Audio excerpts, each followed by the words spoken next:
Mon cher Philippe. JSK, merci JSK. Merci JSK, hein? Bon auditeur, ça. Vous êtes friand d'histoire du Québec. Comment parvenez-vous à démêler la nostalgie de la mémoire? Ah, la nostalgie, ça, c'est une grosse réflexion, ça, la nostalgie de la mémoire. Mais non, la nostalgie, c'est vouloir revivre ce qui a été fait. Moi, je ne veux pas revivre les années 50, parce que les années 50 nous mènent aujourd'hui.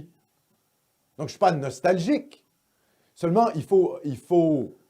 La mémoire, c'est conserver l'idée qu'on provient de quelque part. Ce n'est pas nécessairement être nostalgique. C'est savoir que sans Duplessis, la Révolution tranquille est impossible. Savoir que le mouvement séparatiste vient de l'Action française des années 20. OK? C'est pas né du cerveau malade des marxistes dans les années 50 et 60. Ça vient de l'action des curés. Ça vient des curés de l'Action française, qui est devenue l'Action canadienne-française après la condamnation de l'Action française de Maurras par Pie XI et qui devient ensuite l'Action nationale. Mais les premières personnes qui nous disent qu'il faut un État français en Amérique du Nord, après les Patriotes, parce que la question des Patriotes, c'est autre chose. D'ailleurs, les Patriotes étaient des annexionnistes plutôt aux États-Unis. Il y avait été une tendance très forte pour l'annexion aux États-Unis, ce qui aurait été une catastrophe pour notre histoire nationale.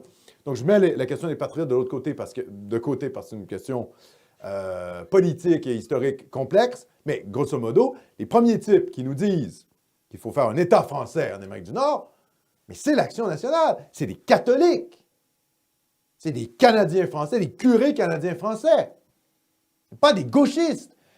Quand est-ce que vous entendez ça dans le mouvement séparatiste? Alors, il y en a qui le savent, évidemment, il y en a qui ne sont pas complètement cons. Mais grosso modo, on a évacué totalement cette notion-là de notre passé. Donc ça, c'est la mémoire, ça. C'est pas la nostalgie. Je ne dis pas qu'il faut retourner aux années 20 avec Lionel Groulx quand il écrivait « Notre État français, nous l'aurons » dans les années en 1936. C'est pas ce que je dis. Mais je dis qu'il faut garder à l'esprit qu'on vient de là. C'est ça notre histoire. Et ça fait ce qu'on est aujourd'hui. Vous comprenez ça?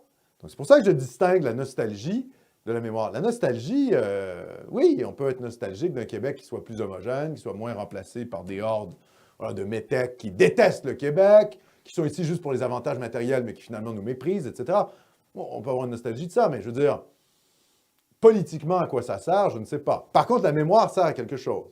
Parce que si vous connaissez votre histoire, vous êtes capable de répondre aux arguments des adversaires et de ne pas vous faire culpabiliser et de ne pas vous faire raconter toutes sortes de sornettes par les idéologues fous de la gauche délirante.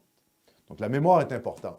Après, la nostalgie, c'est un sentiment qu'on peut ressentir ou pas, mais qui n'a pas rapport avec la mémoire.